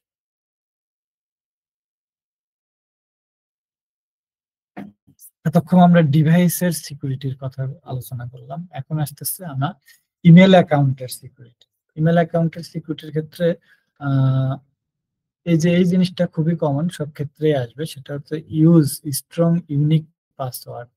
ইউনিক পাসওয়ার্ড মানে আপনি পাসওয়ার্ডটা ইউনিক হতে হবে, এখানে থাকবে। আমি আগেও বলছি, আবারও বলতেছি, যেহেতু এটা খুবই ইম্পর্টেন্ট, সেটা করতে হবে আপার আপার লেটার, অর্থাৎ upper case lower case A B C D, এগুলোকে আমি আপার কেস লোয়ার কেস বলতেছি। এর সঙ্গে নাম্বার ইউজ করবেন এবং তার সাথে আপনি ইউজ করবেন, এই স্পেশাল ক্যারেক্টার ইউজ করবেন, তাহলে পাসওয়ার্ডটা কমপ্লেক্স হবে। Avoid using same password across mother's already use password manager, এটাও বলে ফেলছি। এটা আবার ওই যে যখন ফেসবুকের কথা বা অন্য কোনো কথা আসবে তখন এই কথাগুলাই আসবে, যদি এক জিনিস বারবার রিপিট না করেন পরেরটায় চলে যায়। টু ফ্যাক্টর অথেন্টিকেশন, এটার কথা বলা হয়েছে। আপডেট পাসওয়ার্ড চেঞ্জ, যে এটা আপনি আসছে, প্রথমটা হলো টু ফ্যাক্টর বা মাল্টি ফ্যাক্টর, এটার কথা মোটামুটি বলা হয়ে গেছে। আর আসি রেগুলার আপডেট পাসওয়ার্ড, আমার change your password periodically, avoid reusing old password. যারা অ্যাটাকার, হ্যাকার, ক্র্যাকার যাই বলি না কেন আছে, তারা কি করে, পারমুটেশন কম্বিনেশনের মাধ্যমে কন্টিনিউয়াসলি আপনার সিস্টেমে অ্যাক্সেসের জন্য আহ, ইয়ে করতে থাকে, অ্যাটাক করতে থাকে। যেমন একটা হলো ব্রুট ফোর্স অ্যাটাক। তো এটা অ্যাটাক করতে করতে সাপোজ ওর কম্বিনেশনটা, ওর কম্পিউটারের বা যে ডিভাইস দিয়ে অ্যাটাক করতেছে তার প্রসেসিং ক্যাপাসিটির উপরে ডিপেন্ড করে এটা দেখা যায়, কোনোটা সেকেন্ডের মধ্যে ক্র্যাক হয়ে যায়, কোনোটা তার সারা জীবনেও ক্র্যাক করতে পারে না। তো আমরা সাধারণত যে পাসওয়ার্ড গুলো ইউজ করি সেটা খুব বেশি দেই না, এই জন্য খুব তাড়াতাড়ি এটাকে ক্র্যাক করার কাছাকাছি চলে আসে। তো আমি সাপোজ আমার এটা দেওয়া আছে, আমার যে পাসওয়ার্ডটা দেওয়া আছে ফেসবুকে, সে অ্যাটাক করতেছে কন্টিনিউয়াস, এটা সে 1 মাসের মধ্যে অথবা 1 বছরের মধ্যে, ধরলাম যে 1 বছরের মধ্যে সে ক্র্যাক করে ফেলবে, তো 1 বছর পরে কিন্তু এটাকে সে কম্প্রোমাইজ করে ফেলতে পারবে। অথবা 1 মাস যদি তার রেঞ্জের মধ্যে থাকে, তাহলে এটা আমি শেষের স্লাইডে দেখাবো। থাকলে 1 মাসের মধ্যে করবে। কিন্তু আমি যদি হয় এমন যে 1 বছর পর আমি পাসওয়ার্ড চেঞ্জ করে দিলাম, তখন তো তাকে আবার নতুন করে প্রথম থেকে শুরু করার মতো করে করতে হবে। যদিও সে কন্টিনিউয়াস করতে থাকবে, কিন্তু সেটা কি হবে, প্রথম থেকে করার মতো তার তার ক্ষেত্রে সেই অবস্থাটা দাঁড়াবে। এই জন্য যে আমি একটা ডেস্টিনেশনে যাচ্ছি, যেতে যেতে শেষ পর্যায়ে গিয়ে পৌঁছালাম, তখন আবার আমাকে প্রথম থেকে শুরু করতে হলো। তো হ্যাকারের অবস্থা সেরকম হয়ে দাঁড়ায়। এই জন্য পিরিয়ডিক্যালি বা মাঝে মধ্যে আমাদের এই পাসওয়ার্ড গুলো চেঞ্জ করলে হ্যাক হওয়ার সম্ভাবনা কম থাকে। Review and manage account recovery option. Account recovery option কি? সাপোজ আপনার কাছে একটা ইমেল আসলো, অথবা মাঝে মধ্যে দেখবেন যে আপনি যদি ফেসবুক থেকে থাকে, কেউ কেউ বলতেছে যে আমার ফেসবুক তো হ্যাক হয়ে গেছে। তাহলে হ্যাক হয়ে গেলে রিকভার কেমনে করবে? সেটাই আর কি, যে রিকভার করার জন্য এখানে কি বলছে, ensure your recovery email address, phone number up to date. সাপোজ আপনি একটা ফোন নাম্বার দিচ্ছেন, এই ফোন নাম্বারটা আপনি 14 বছর আগে বা 20 বছর আগে ইউজ করতেন, এখন ফোন চেঞ্জ হয়ে গেছে। আগে গ্রামীণ ফোন ইউজ করতেন, এখন সাপোজ এয়ারটেল বা বাংলা লিংক ইউজ করে, টেলিটক ইউজ করেন। তাহলে আপনি যদি আগে টেলিটক থেকে থাকে, এখন যদি গ্রামীণ ফোন থেকে থাকে, তাহলে তো আপনি যদি ফেসবুকে দেওয়া থাকে আগেরটা, অর্থাৎ আগে আপনি টেলিটক ইউজ করতেন, ওখানে টেলিটক দেওয়া আছে, এখন আপনি গ্রামীণ ফোন ইউজ করেন, তাহলে আপনি কিন্তু ওই রিকভার করতে পারবেন না। রিকভার করতে গেলে আপনার ওই যে ইয়েটা ছিল, এই এই ফোনটা ছিল, সেটা যদি টেলিটক হয়, তাহলে টেলিটকে আপনার SMS মানে পিন বা পাসওয়ার্ড বা রিকভারি পিন যেটা হয় যায়, সেখানে সেটা যাবে। সিমিলারলি আগে মানুষ ইয়াহু মেল ইউজ করতো, তখন জিমেল ছিল না। তো আপনি যদি ইয়াহু মেল দিয়ে ফেসবুক অ্যাকাউন্ট ওপেন করে থাকেন, আর এখন যদি জিমেল ইউজ করেন, দেখা গেছে আপনি ইয়াহু মেলটা মনেই নেই, অথবা মনে থাকলে পাসওয়ার্ড মনে নেই, সেক্ষেত্রে আপনি এটাকে রিকভার করতে পারবেন না। রিকভার করতে গেলে ওই ইমেলটা রিকভার করে এসে তারপরে আপনার এই ফেসবুকটা রিকভার করতে হবে। এখন ওই ইমেলে আবার হয়তো একটা রিকভারের অপশন থাকতে পারে, আরেকটা ইমেল অথবা একটা ফোন নাম্বার। যদি ফোন নাম্বার থাকে, দেখা গেল ওই ফোন নাম্বারটা যদি আপ টু ডেট না থাকে, তাহলে ওই ইমেলকে আপনি রিকভার করতে পারতেছেন না। তো এই জন্য রিকভার করতে হলে আপনার এই ইমেল নাম্বার এবং ফেসবুক এই ফোন নাম্বার গুলোকে আপ টু ডেট রাখতে হবে। অর্থাৎ আপনি যেটা ইউজ করেন, যেটা মনে আছে, ইউজার আইডি পাসওয়ার্ড মনে আছে, সেটা ইউজ করবেন। Use security question that are hard to guess. অনেক সময় থাকে যে আপনি যখন একটা ইমেল অ্যাকাউন্ট খুলতেছেন, তখন আপনাকে জিজ্ঞেস করে যে আপনি যে পাসওয়ার্ডটা দিচ্ছেন, এটা মনে রাখবেন কিভাবে।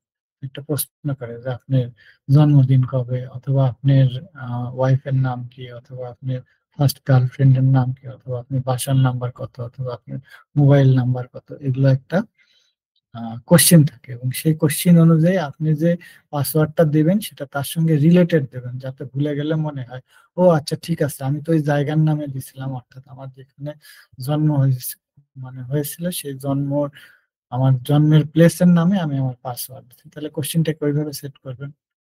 কিন্তু এটা করার ক্ষেত্রে যদি ইজিলি গেজেবল হয়, সেই ক্ষেত্রে হ্যাকাররা এটা গেস করে হ্যাক করতে পারে। কাজে এটাকে তারা বলতেছে security question that are hard to guess, মানে সহজে এটা প্রেডিক্টেবল না, সেটা দেওয়াই ভালো।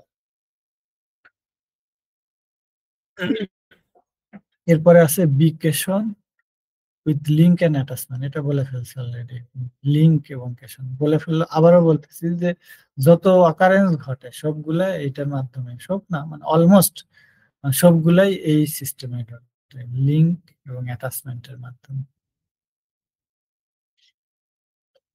Use secure ensure your email service use HTTPS বলছি এটা। তারপরে avoid accessing your email on public or unsecured wifi network, consider using VPN. এগুলা ওই যে এটা হলো বলতেছিলাম ইমেলের ক্ষেত্রে। আর আগে যেটা বলা হয়ে গেছে সেটা হলো মোবাইল ডিভাইসের ক্ষেত্রে, বাট এই জিনিসগুলো ইম্পর্টেন্ট। আরেকটা হলো যে প্রসেস গুলো একই, মোবাইল ডিভাইসের ক্ষেত্রেও যেটা, ইমেলের ক্ষেত্রেও এই যে মানে কিছু কিছু জিনিস আছে একই। আর যেমন ফেসবুক বা সোশ্যাল মিডিয়ার ক্ষেত্রেও কিছু জিনিস আছে কমন। তো এই কমন জিনিসগুলা বারবার আসছে আর কি, তো একটু ফিল্টার করতে পারলে ভালো হতো। পরেরটাতে যাই। আমি যেমন অনেকগুলো ইমেলের কথা বললাম, এতক্ষণ যে কথাবার্তাগুলো বলতেছিলাম সেগুলো হলো কমন নিয়ম কানুন। সেগুলা আমার ইয়াহু হোক, হটমেল হোক বা জিমেল হোক, সবগুলোর ক্ষেত্রে প্রযোজ্য। এই কথাগুলো সিকিউরিটি ফর বেসিক্যালি আমাদের হলো ইয়াহু মেলের ক্ষেত্রে। Yahoo account key, use Yahoo account key, we'll send a notification to your mobile device for secure log in without a password.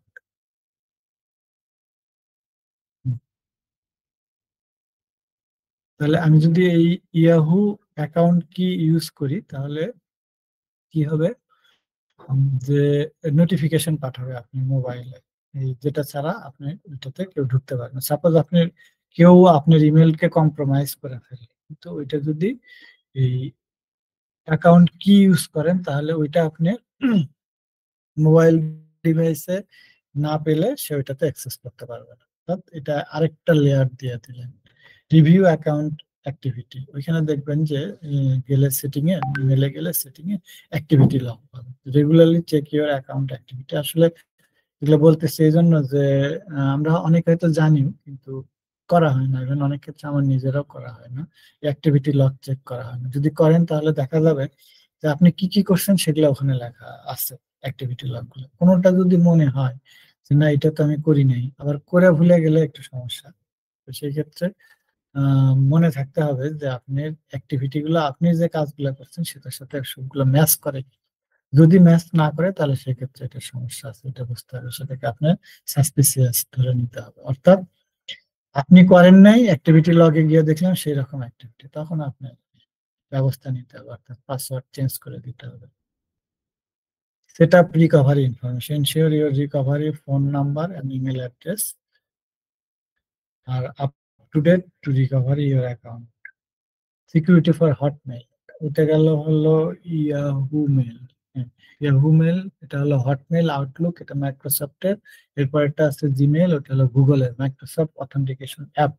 মাইক্রোসফটের একটা অ্যাপস আছে যেটা দিয়ে অথেন্টিকেশন প্রসেস করা যায়, তাহলে ওইটা যদি রাখেন তাহলে কি হবে, আপনি এই অ্যাপটা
পারমিশন আছে সেগুলা আমি কন্ট্রোল করতে পারি, লিমিট করতে পারি। তো সেগুলো যদি এভাবে লিমিট করে দেয়, যেমন আমি মার্কেটিং করতেছি, সেটা যদি আমি লিমিট করে দেই, আমি চাচ্ছি যে আমার জামাটা সবাই দেখুক, দেখে কিনুক, মানে আমি একটা জামা বিক্রির জন্য ফেসবুকে দিচ্ছি, এটা যদি প্রাইভেসি দিয়ে দেয় তাহলে তো এটা বিক্রি হওয়ার সম্ভাবনা কম। তো সেই ক্ষেত্রে তো পারমিশন দিতে হবে, পাবলিকলি দিলে আপনার বিক্রি হওয়ার সম্ভাবনা বেশি থাকবে। কিন্তু যেটা আপনার প্রাইভেট ইনফরমেশন সেটা দিলে আবার সমস্যা। তো এগুলার ক্ষেত্রে এরকম উম, যেটা যেভাবে দরকার সেটাকে যদি আমরা ঠিক সেইভাবে দিই তাহলে সিকিউর। এখানেও ইমেলের ক্ষেত্রে যেমন, মোবাইলের ক্ষেত্রে যেমন, এটার ক্ষেত্রেও link, avoid suspicious link, do not click on link from unknown sources. Suppose বিওইএ থেকেই দিলাম আমরা, বাট আমরা দেওয়ার সঙ্গে সঙ্গে কেউ যদি আমাদের অ্যাকাউন্ট কম্প্রোমাইজ করে এরকম মেলাসিস দেয়, তাহলে সেটাতেও তো ক্লিক করতে পারেন। সেটাতে যাতে না করেন এই জন্য এগুলোকে দেখে শুনে তারপরে ক্লিক করতে হবে। Report on phishing, if you receive suspicious message or see a post that looks like a scam, report on Facebook. ফেসবুকে যদি এরকম কোনো কিছু আপনার মনে হয়, তাহলে সেটা ফেসবুকে আপনি রিপোর্ট করে দিতে পারেন। সেটিং এ গিয়ে অথবা একটা চাপ দিয়ে দেখবেন যে রিপোর্ট অপশন আসে। আসলে যদি রিপোর্ট করে দেন, তখন ফেসবুক ওটা করবে কি, এটা ভেরিফাই করবে।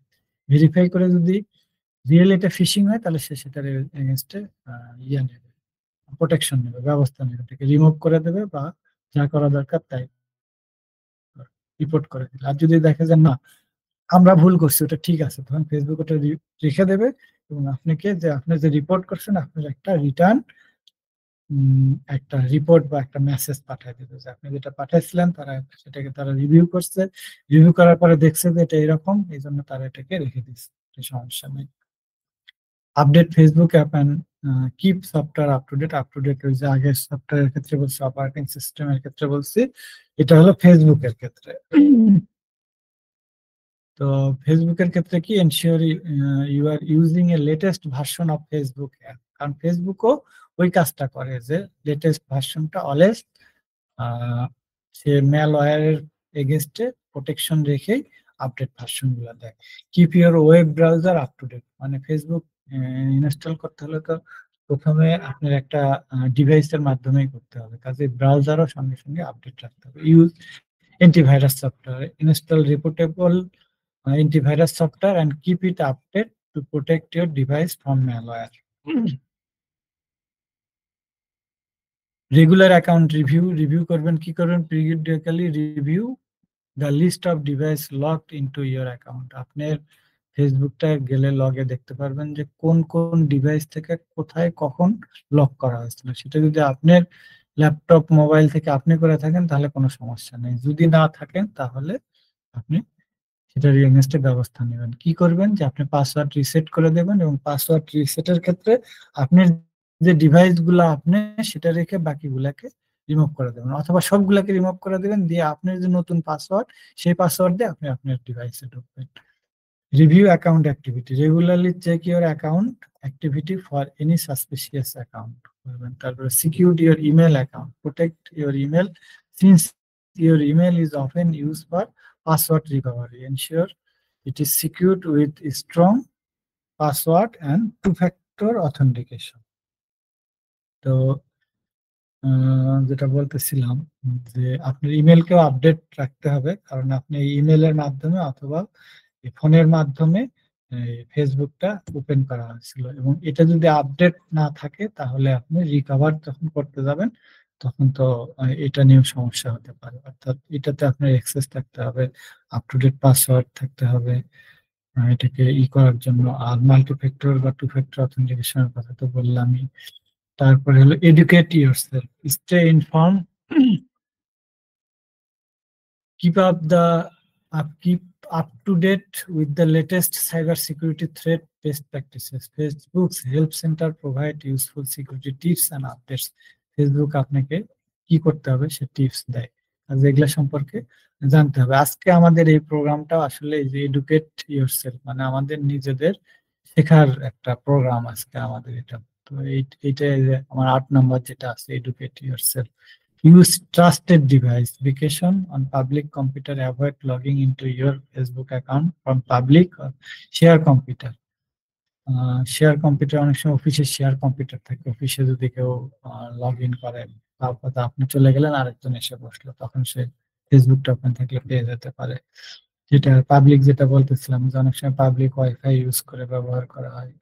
Secure your device, ensure your personal device are secure with password, pin and biometric, মানে এটা মাল্টিফ্যাক্টর অথেন্টিকেশনের কথা বলা হচ্ছে এগুলা। তারপরে আজকে মোটামুটি এই পর্যন্তই ছিল আমাদের, যেহেতু আরো 3টা ক্লাস আছে ওগুলাতে আমরা এই জিনিসগুলা, যেমন type of cyber attack, cyber security framework, এগুলো আগেই দেখাচ্ছি, আবারও এগুলো ভবিষ্যতে আমরা আলোচনা করব। ফায়ারওয়াল কি জন্য ইউজ করব, আমার বিভিন্ন সিকিউরিটি লেয়ার, এটা দেখায় আজকে, এটা দেখায় শেষ করব। তারপর আপনাদের সঙ্গে কথাবার্তা, বা আমি প্রথমে বলতেছিলাম যে লাস্টে যে স্লাইডটা দেখাবো, এখানে দেখেন এটা একটা ম্যাট্রিক্স। বাম দিকে হলো নাম্বার অফ ক্যারেক্টার, কতটা ক্যারেক্টার হলে কত সময়ের মধ্যে এটা হ্যাক করা যায়। যদি 10টা পর্যন্ত হয় এবং শুধু নাম্বার থাকে তাহলে আপনি ইনস্ট্যান্টলি হ্যাক হয়ে যাবেন। 11টা থাকলে 2 সেকেন্ড লাগবে, 12টা থাকলে 25 সেকেন্ড লাগবে। এটা হলো শুধু যদি নাম্বার হয়। দেখেন উপরে লেখা আছে নাম্বার 1। নাম্বারের সঙ্গে দেখেন লয়ার কেস, লয়ার কেস থাকলে আপনি 7টা পর্যন্ত ইনস্ট্যান্ট হ্যাক হয়ে যাবেন। আর যদি শুধু নাম্বারে 10টা ইনস্ট্যান্ট হ্যাক হবেন, কিন্তু নাম্বারের সাথে যদি একটা লয়ার কেস লেটার ইউজ করেন, অর্থাৎ ছোট ইউজ করেন, তাহলে 10টা পর্যন্ত হ্যাক করতে আপনি 58 মিনিট লাগবে, অর্থাৎ প্রায় 1 ঘন্টার কাছাকাছি লাগবে। এরপরে দেখেন তৃতীয়টা আপার অ্যান্ড লয়ার লেটার, দুটা যদি ইউজ করেন তাহলে এটা আপনি 6 ক্যারেক্টার পর্যন্ত ইনস্ট্যান্ট হবেন। আর এইটা যদি আপনি 18টা ক্যারেক্টার ইউজ করেন তাহলে 6 ট্রিলিয়ন ইয়ার লাগবে আপনাকে হ্যাক করতে। আর দেখেন এই তারপরেরটা number, upper case, lower case, letter. আর সবশেষটা হলো নাম্বার, আপার এবং লয়ার লেটার, সিম্বল। তাহলে এই কয়টা ইউজ করে আপনি যদি 5টা ক্যারেক্টার ইউজ করেন তাহলে ইনস্ট্যান্টলি হবেন। আর যদি আপনি 12টা করেন, অর্থাৎ একদম লাস্টেরটা যান, লাস্টেরটা হলো number, upper case, lawyer, symbol, এগুলো ইউজ করেন, আর 12টা ক্যারেক্টার ইউজ করেন, তাহলে আপনি 34,000 বছর লাগবে আপনাকে হ্যাক করতে। অর্থাৎ আপনি গ্রিন জোনে যদি থাকেন আপনাকে জীবনে কেউ হ্যাক করতে পারবে না। তাহলে সেটার ক্ষেত্রে কি পাসওয়ার্ড কমপ্লেক্সিটি রাখতে হবে, কি number, upper case, lower case, symbol, special character আর কি। তো এইটাই আমার আজকে লাস্ট স্লাইড ছিল। আর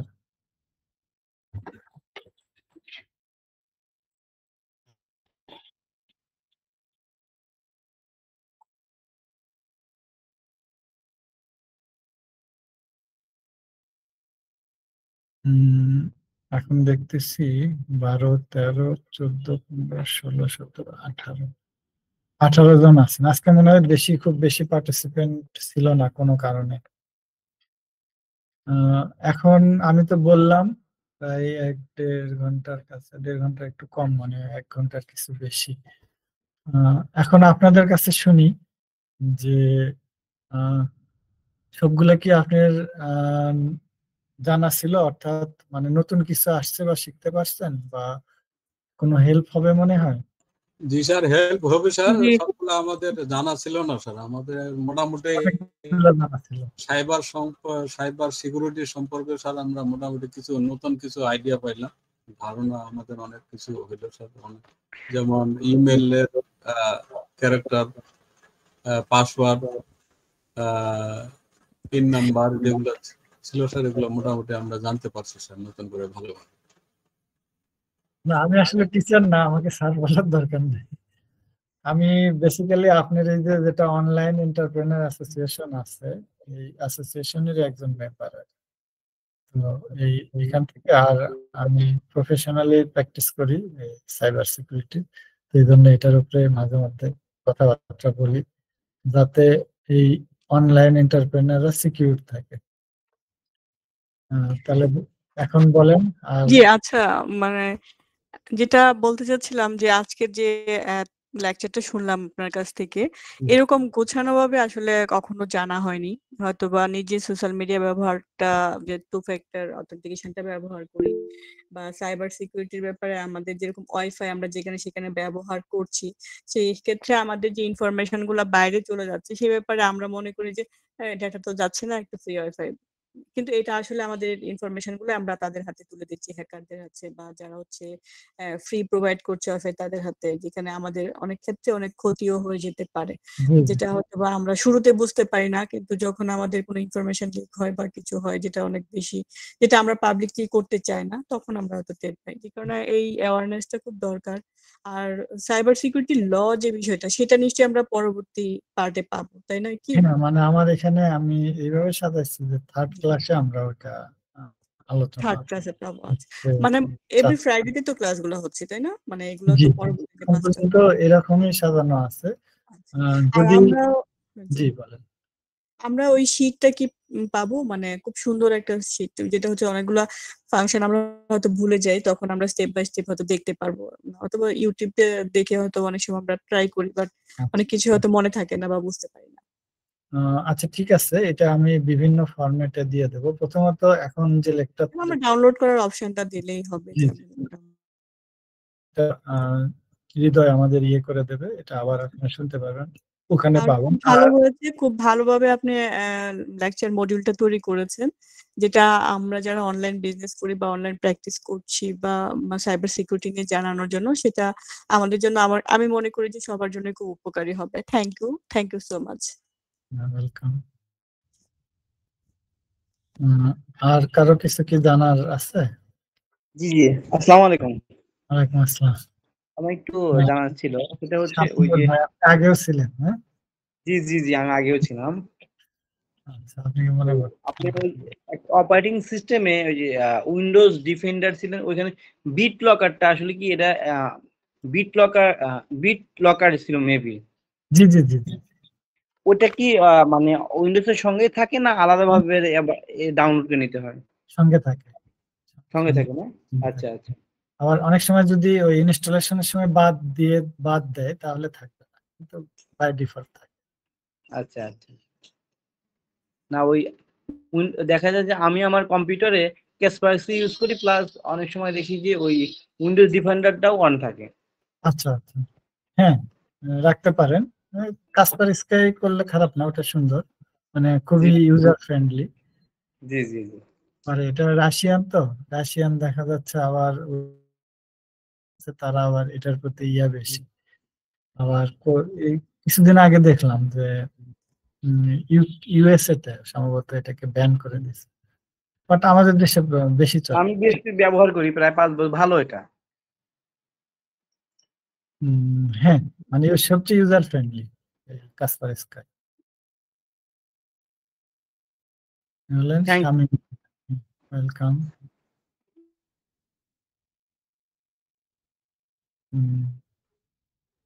আর কেউ কিছু বলবেন? মানে কারো কিছু জানার বা কোনো কিছু, বা আমাদের পরে আরো 3টা ক্লাস আছে, তো তো এগুলাতে যদি কারো কোনো সাজেশন থাকে অথবা স্পেসিফিক কোনো ইস্যু যদি আলোচনার থাকে তাহলে সেগুলো বলতে পারেন, অথবা আপনারা যেটা করতে পারেন সেটা হলো স্পেসিফিকলি আমি একটা জিনিস একটু মানে জানতে চাই যে সাইবার সিকিউরিটি যে লটা জি আছে, জি জি সেটা মানে সাইবার অ্যাক্ট, জি সেইখানে আমরা এখন দেখতে পাচ্ছি যে সাইবার ক্রাইমটা বেশি হচ্ছে, বিশেষ করে হ্যারাসমেন্টের ক্ষেত্রে। জি সেক্ষেত্রেও আমাদের ল গুলো আছে, এবং ল গুলাতে কোন গুলোতে আমরা অ্যাপ্লাই করতে পারি, পানিশমেন্ট গুলো কি আছে, সেখানে যদি একটু স্পেসিফাই করে দেয়া থাকতো আমার মনে হয় সেটাও একটা অ্যাওয়ারনেস হতো। কারণ ওই যে এখন বেশিরভাগ যে ভাইরাল কিছু স্ল্যাং জি জি জি নোট ইয়ে চলে আসে, তো সেইগুলাও তো সোশ্যালি এটা খুব বেশি হ্যারাস করে, মানে এটা একটা ব্যাধির মতো হয়ে গেছে। যেমন একটা সময় ইভটিজিংটা খুব বেশি মারাত্মক আকারে তখন ধারণ করে, তখন সেটা যখন আইনের কিছু প্রয়োগ করা হয় যারা এই ধরনের করে, সেটা কিন্তু অনেকাংশেই রোধ হয়েছে। তো এরকম ল গুলো আছে, তো এগুলো যদি আমরা একটু জেনে, যদি আমরা নিজেরাও যদি একটু মানে কথা বলতে পারি, সেখানে মনে হয় আমাদের প্রোডাক্ট নিয়ে তো হচ্ছেই, মানে এই বিষয়টাও একটা ল গুলার একটু স্পেসিফিকলি যদি একটু দেওয়া যেত আমার মনে হয় ভালো হতো। কারণ সবগুলো ল তো আমরা আসলে জানি না বা পড়ি না, সেক্ষেত্রে কাউকে হেল্প করতে গেলেও আমরা তাকে মেনশন দিতে পারবো। না ঠিক আছে, ওই থার্ড ক্লাসটাতে আমরা সাইবার সিকিউরিটি অ্যাক্ট এটা দেখব। আগে এটা ডিজিটাল সিকিউরিটি অ্যাক্ট ছিল, ডিজিটাল সিকিউরিটি। এটা চেঞ্জ হয়ে সাইবার সিকিউরিটি অ্যাক্ট হয়ে গেছে, এটা কিছু পরিবর্তন আছে। তো আমাদের সময় তো আসলে আমরা 1-1.5 ঘন্টা আলোচনা করি, তো এটাতে সবগুলা হয়তো সম্ভব হবে না। এখন যেমন অনেকগুলো বিষয় নিয়ে বললাম, তো ওটা আমি যতটুকু ইম্পর্টেন্ট যে ইগুলা আছে সেগুলা বলবো, আর হলো দুটার মধ্যে কম্পারিজন দেখাবো, আর এটাতে নতুন কি আসছে আর কি, আর কোনগুলো হলো কিভাবে কোনটা ইফেক্টিভ এই জিনিসগুলো দেখাবো। তো ওইটাতে আপনি পাবেন, থার্ড ক্লাসে থাকেন, যদি কোনো সমস্যা না হয়। এটা আসলে আমরা এই যে আজকে তো আসলে বন্ধের দিন, সব ফ্যামিলি টাইম আসলে সেই সময় আপনারা কষ্ট করে আসতেছেন, শিখতেছেন। তো থাকলে এরকম মানে একটু এফোর্ট বা সময় দিতে হয়, দিয়ে যদি দেখেন তাহলে ওগুলো আমরা যেটা হবে যে এই সাইবার সিকিউরিটি একটা কিন্তু আপনি গুগলে সার্চ দিলে বা আমাদের যে গভর্নমেন্ট ওয়েবসাইট আছে ওখানে গেলে নিয়ে দেখে নিতে পারেন। আর আরেকটা যে হ্যালো ইকো হচ্ছে মনে হয়, দুটা ডিভাইস পাশাপাশি থাকলে ইকো হবে, যাই হোক। তো যেটা বলতেছিলাম যে ওইটা আমরা মোটামুটি একটা ধরাই দেব যে এই জিনিসগুলো এইভাবে করলে হবে। এরপরে যেটা হবে যে আপনারা দেখলে ইজিলি জিনিসটাকে ডিটেক্ট এবং কোন জায়গায় কি দেখতে হবে, মানে পুরাটা ডিটেল পড়তে হবে না, দরকারি জিনিসগুলো পেয়ে যাবে। এইভাবে আমি দেখাবো। ঠিক আছে, বলেন আর কারো কোনো যদি সাজেশন থাকে, অর্থাৎ কোনো জানার কিছু থাকে, অথবা আমাদের যে তানিয়া আপা যেটা বললেন যে উনি এই জিনিসটা জানতে চায়, পরে যেহেতু আরো 3টা ক্লাস আছে, এই ক্লাসে এরকম কেউ কিছু জানতে চান কিনা বা কোনোটা আলোচনা করা দরকার কিনা এমনটা বললে আমি সেটার উপরে একটু এমফাসিস দিয়ে ডিসকাস করব।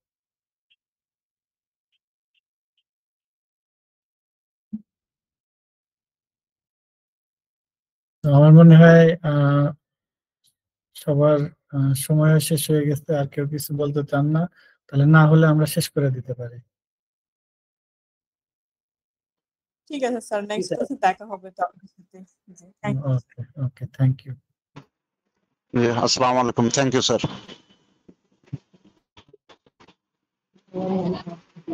ঠিক আছে, ঠিক ভাই।